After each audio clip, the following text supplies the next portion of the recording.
Mark Lamont came onto the Joe Budden podcast, and he's an intellectual. So now the Joe Budden podcast has this whole new community that never watched Joe Budden podcast. They now tuned in to the Joe Budden podcast because Mark was about to fight Flip, and now you got a whole bunch of quote unquote intellectuals. You know what I'm saying? Coming on TikTok, YouTube, or y'all thought because we were smart, we weren't tough. Yeah, I've heard that. And I'm like, nobody thinks that, bro. I don't think anybody thinks that. I mean, some people might. But also, when you consider that statement with the backdrop, because I heard about the conversation, then I heard the clip. And for a conversation based on, did he really use a word that you didn't understand? And the word was what, allude? Yeah. Okay, I'm going to be kind. But yeah. But if that, just because you didn't understand a word, if you felt the need to raise that to the level, it escalated so quickly, so almost throwing blows, then to me your insecurity is screaming louder than anything else in that room. I mean, the thing is, like even the dude who overreacted, he later on and said he came overreacted, but what he did was immature. Like nobody's gonna deny that. It's just the conversation that brought. Okay, yeah, you gotta like. I said that. Like I'm not. Like yeah, that was immature. That's your insecurity. But the thing is, the conversation is becoming like, okay, basically, I'm better than you. Now, it's like, what's the point of your intellect if you're not going to teach? Okay, so now I agree with that. But another thing that legitimately happens, I can say within the black community and just in humanity, is that I think a lot of intellectuals do feel an obligation to teach, and it can come across as condescension. Sometimes it's intended to condescend. That's true. Sometimes black intellectuals will like to use it as a line in the sand, and they really do.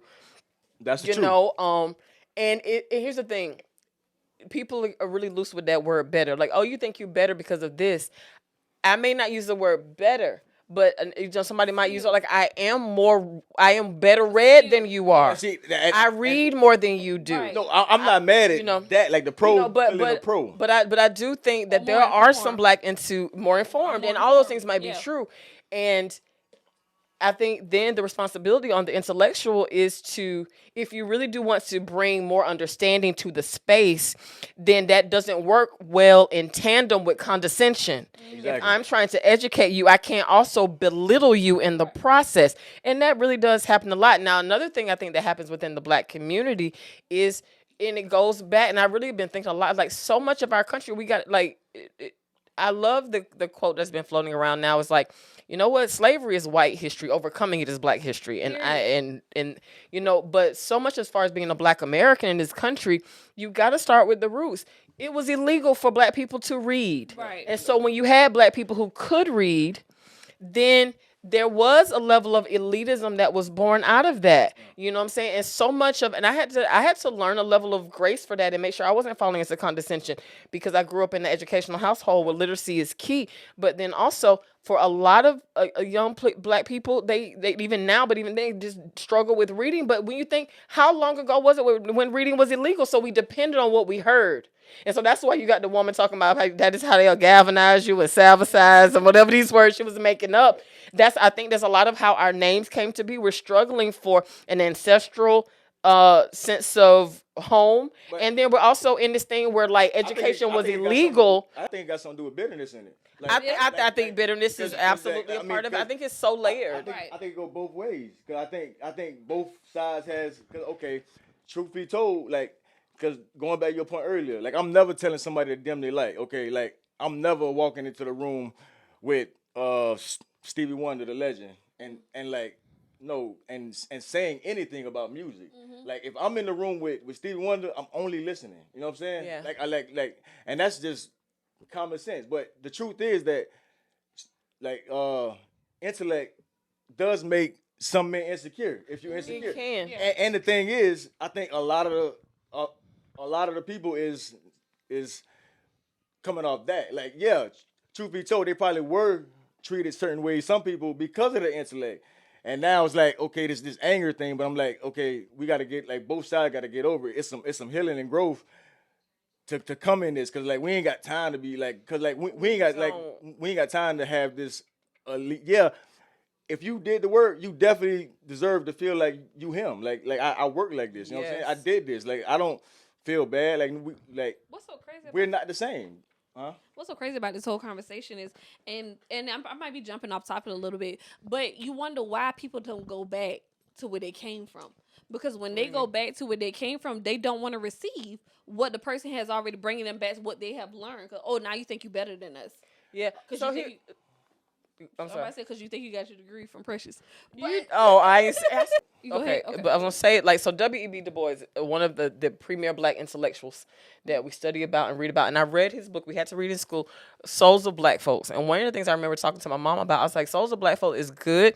I said, but it is not an easy read. It is difficult to read. But think about the time he wrote it. Illegal for Black people to read and write, formerly enslaved, all these different things, and then you gotta draw a line in the sand. And I think it's very similar to how Black people use their dressing well as a silent protest. Right. Like, no, I know this and I can say this, but then one thing I had to learn as a writer is a level of humility. And the quote I use is like if as a writer, what is my purpose? This is the gift. This is my tool, but what am I supposed to do with it? And the goal of good writing, I said, good writing resists the urge to show off vocabulary because the intention is that the understanding run deep, not that the language be high. So if I'm saying things and I'm the only one in the room that understands what I'm saying because I'm using all this flowery language, then how does that edify the room? Yeah. Right. How does that benefit the room? And so I think a test of your intellect, and I guess maybe the maturity of your intellect, is how do you use it in given spaces? Can you float in between? If I go into a room with CEOs and high-level executives, then there's a certain level of business acumen that they expect to come through my speech. But if I have to chop that down and take it to the newest person I hired in my store, I'm not talking in the same terms, but I got to convey the same message. And so then I have to have a respect for someone who doesn't understand at the level that I do, and I have to have a respect for the way that they learn, for where their current knowledge is, and not lord it over them because I'm trying to bring them further along. And so when you can't see the bridge between different types of intellect and different levels of intellect to create a whole community, because there's a reason why you got like, the Steve Urkel character that we grew up with, but at the end of the day, he can't hold his own with some jocks. You need some people that know the streets that can maybe run some interference for you. But also, if something's about to crash the computers in the school, can you come fix it? Right. No, And so it takes all of us. It's a powerful thing. I mean, I'm not taking my car to a bookworm unless he reading about mechanics to go fix my car. I'm gonna say this. My last remarks is okay. All right. Don't apologize for your intellect ever. You know what I'm saying? And at the same time, it's like, okay, don't apologize and don't lord it over people. You know what I'm saying? At the same time, and it's like, going back to your point, like, teach it how you gonna teach it, but just make sure that your motive is to teach. You know what I'm saying? Like, it ain't your responsibility. Like, if you think standing like this is gonna get the point across, then say it like that and don't apologize and don't be sensitive on the other end. You know what I'm saying? Like, don't be intimidated by another person. You know what I'm saying? Like, they're there for our benefit. But it has to be mutual harmony.